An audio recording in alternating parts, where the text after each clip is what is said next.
Assalamualaikum, welcome back to my channel. For all those who are new to my channel, hi, my name is Sidra Mahmood, do subscribe my channel. तो अभी बज रहे हैं सुबह के 8। आज date है 28 मई और फ़िलहाल तो हम लोग हुंजा में हैं, लेकिन आगे आज हमें जाना है नलतर वैली। नलतर वैली जाने के लिए सबसे पहले हमें यहाँ से नोमल वैली जाना होगा, जहाँ से हमें 4x4 करवानी होगी। वैसे तो नोमल वैली जो है वो गिलगित से 38 किलोमीटर्स दूर है और मेरा स्टे है अलियाबाद हुंजा में। तो मुझे नहीं पता अभी कितना टाइम लगेगा वहाँ पहुँचने में, तो जैसे ही हम लोग निकलेंगे तो मैं वहाँ पहुँच के आपको बताऊँगी कि हुंजा यानी अलियाबाद हुंजा से कितनी दूर है नोमल वैली। वहाँ से फिर करवा के जीप या 4x4 करवा के हमें आगे नलतर वैली तक जाना होगा। तो बस हम लोग सब रेडी हो चुके हैं और ऑलमोस्ट निकलने का टाइम हो चुका है, तो चलते हैं और फिर आप लोगों से मिलते हैं आगे जाके नोमल वैली पे।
हम लोग यहाँ नोमल वैली पहुँच चुके हैं। मेरे पीछे जो आप लोग लैंड क्रूजर देख रहे हैं, ये हम लोगों ने हायर करवा ली है आगे नलतर वैली जाने के लिए, जहाँ पे 3 लेक्स हैं जो इंशाल्लाह हम लोग विजिट करने वाले हैं।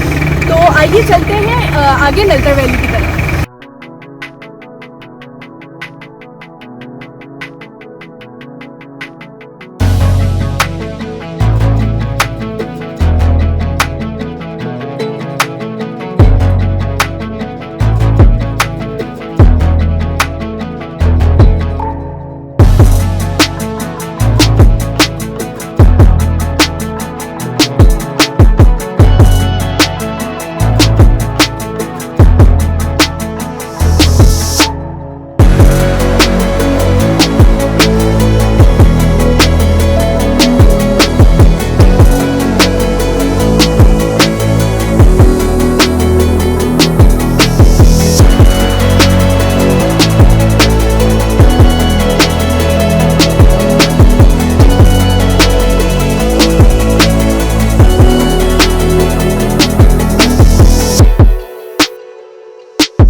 पहुंच चुके हैं नलतर वैली के 0 पॉइंट पर।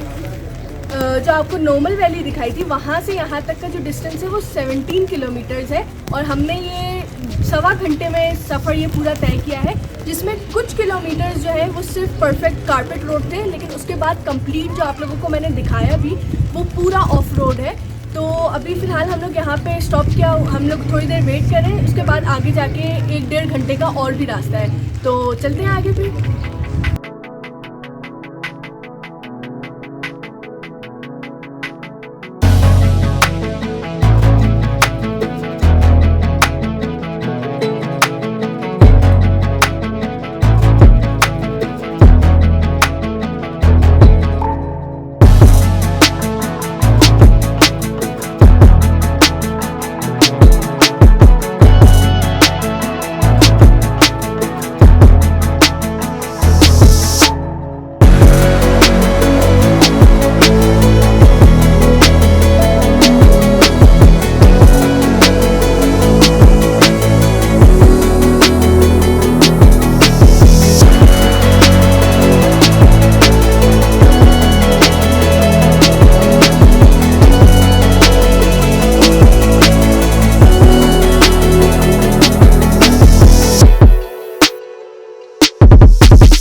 होगा कि इसका कलर ग्रीन है, ठीक है, लेकिन यहाँ के मकामी लोगों का कहना है कि ये जो लेक है ये अपने रंग बदलती है, तभी इसका नाम सतरंगी लेक है। हमें 0 पॉइंट से यहाँ तक पहुँचने में पौने 2 घंटे लगे हैं, क्योंकि थोड़ा सा ट्रैक काफ़ी ज़्यादा ख़राब है, प्लस यहाँ पे अभी जो है फ़िलहाल बारिश भी हो रही है, मौसम भी बहुत ज़्यादा ख़राब हो गया, जिसकी वजह से ठंड भी बहुत है। सबसे बड़ी चीज़ ये है कि जब मैं यहाँ पे आई तो मुझे एक चीज़ देख के बहुत ज़्यादा दुख हुआ। इतनी ज़्यादा खूबसूरत ये लेक है, लेकिन मैं आपको शॉर्ट भी दिखाऊंगी, हर तरफ लोगों ने यहाँ पे कचरा फैलाया हुआ है। आप लोग अगर अपने घर में कचरा नहीं फेंकते तो आप यहाँ पे कैसे फेंक सकते हैं? Being the citizen of Pakistan, it's your duty, it's our duty कि हम लोग इन सारी जगहों को, इन टूरिस्ट स्पॉट्स को साफ रखें, साफ सुथरा रखें, ताकि लोग जब बाहर से आएँ या हम लोग भी आएँ तो हमें देख के खुशी हो, ना कि ये कि हम लोग देख के इसको मज़ीद दुखी हो जाए।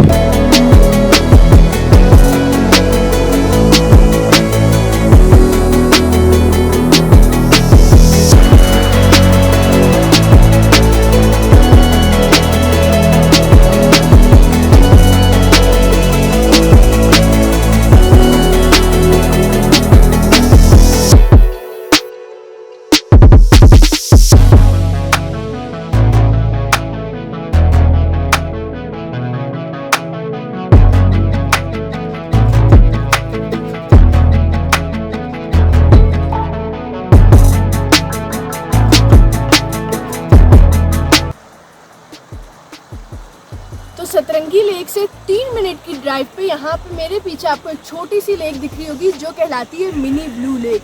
ये क्यों मिनी ब्लू लेक कहलाती है? क्योंकि एक छोटी सी लेक है, मिनी इस वजह से क्योंकि छोटी सी है, और ब्लू कलर की वजह से ब्लू लेक। लेकिन इससे बड़ी एक और ब्लू लेक है जो मैं आगे जाके आपको दिखाऊंगी, जो सतरंगी लेक से यानी यहाँ से 3-4 मिनट की दूरी पे और सतरंगी लेक से 5 से 7 मिनट की दूरी पे है। यहाँ इस लेक में भी पानी ऊपर ग्लेशियर से पिघल के आ रहा होता है। वाटरफॉल्स इतनी सारी है यहाँ पे, 2-3, आई डोंट नो आपको कैमरे में वो दिखेंगी या नहीं दिखेंगी, लेकिन यहाँ पे 2-3 वाटरफॉल्स हैं जहाँ से पानी आ रहा होता है, और ये यहाँ पे लेक फॉर्म हो जाती है उसकी वजह से। प्लस इसके बाद इसमें भी कलर अभी लाइट ब्लू है, मॉनसून के सीज़न में जून जुलाई में इसका कलर और ज़्यादा वाइब्रेंट होकर ब्लू हो जाता है। तो आगे चलते हैं हम लोग और मैं आप लोगों को जो मेन ब्लू लेक है वो दिखाती हूँ।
सतरंगी झील से ऑलमोस्ट 5 से 7 मिनट की ड्राइव के बाद हम लोग पहुंचते हैं ये ब्लू लेक पे। आपको ये दिख ही रहा होगा कि इसका कलर ब्लू है, जिसकी वजह से ये ब्लू कहलाती है। सबसे मेन चीज़ मैं आपको ये बता दूं, यहाँ पे सतरंगी लेक और ब्लू लेक से पहले कैंपिंग भी है, काफ़ी सारे होटल्स भी हैं। लेकिन अगर आप लोगों को यहाँ पे आके यानी मेन लेक्स पे आके स्टे करना हो तो यहाँ ना कोई होटल है, ना कोई होटलिंग का सेटअप है, ना कोई खाने पीने की जगह है, ना ही आपको वॉशरूम टॉयलेट्स वगैरह की फैसिलिटी है। तो अगर आप लोग यहाँ पे आते हैं तो आप लोगों को काफ़ी पीछे, इन दोनों लेक से काफ़ी पीछे सारे सेटअप मिलेंगे कैंपिंग वगैरह के, लेकिन यहाँ पे ऐसी कोई फैसिलिटी मौजूद नहीं। इसके अलावा अभी आपको इस लेक में पानी थोड़ा कम दिख रहा होगा और थोड़ा जो ब्लू है वो थोड़ा सा लाइट ब्लू है।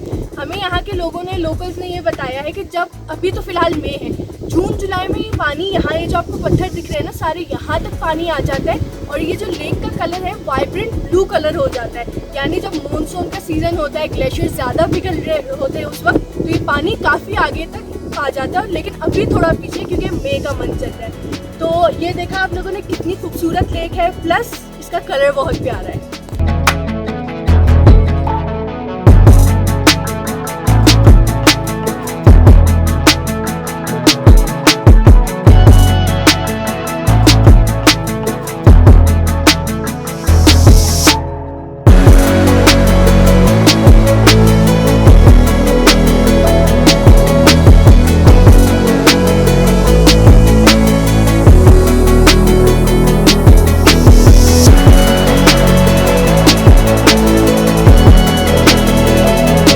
मौजूद हूँ नलतर में और मैं आप लोगों को दिखाती हूँ एक नायाब नस्ल का वाइट स्नो लेपर्ड। हमारे ड्राइवर अंकल से हमें पता चला है कि ये जो लेपर्ड था जब बहुत छोटा सा था, बच्चा था, तब ये पकड़ा गया था वाइल्ड लाइफ में। और ये जो बच्चा था, ये जो लेपर्ड था, ये दरिया में बह रहा था, तो तभी वो उसको बहते हुए वाइल्ड लाइफ में पकड़ा था और ये यहाँ पे है तब से। और अब तक वाइल्ड लाइफ इसकी केयर कर रही है, इसकी टेक केयर जो है वो वाइल्ड लाइफ की कर रही है। तो हम आगे बढ़ते हैं और मैं आप लोगों को दिखाती हूँ वो वाइट लेपर्ड।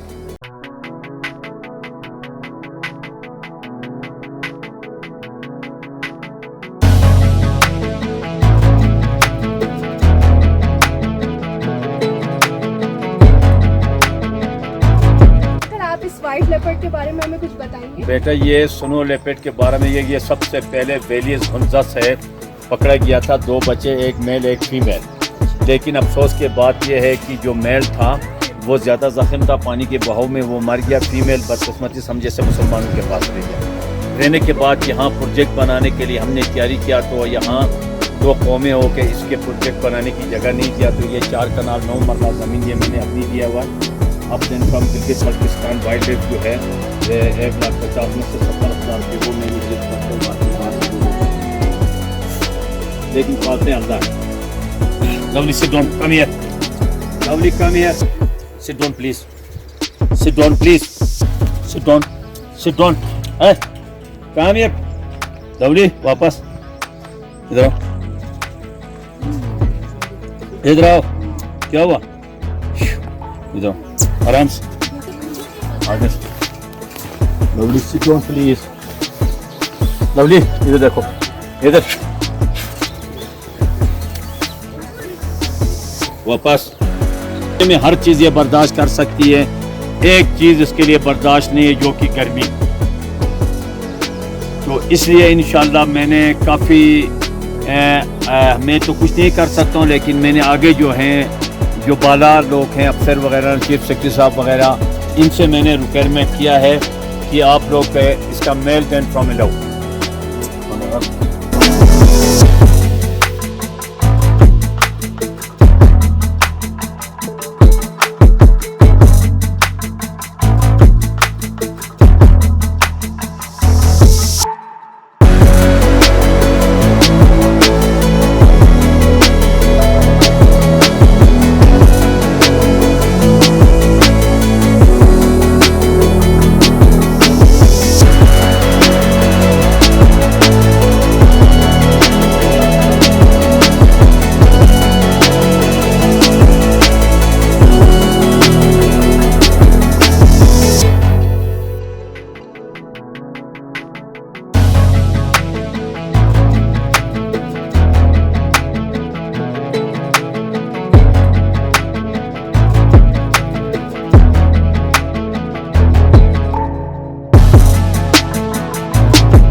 तो जी अभी सुबह हो चुकी है। मैं कल रात को ब्लॉग ख़त्म नहीं कर पाई थी क्योंकि आप लोगों ने देखा था कि कितनी बारिश हो गई थी स्टार्ट।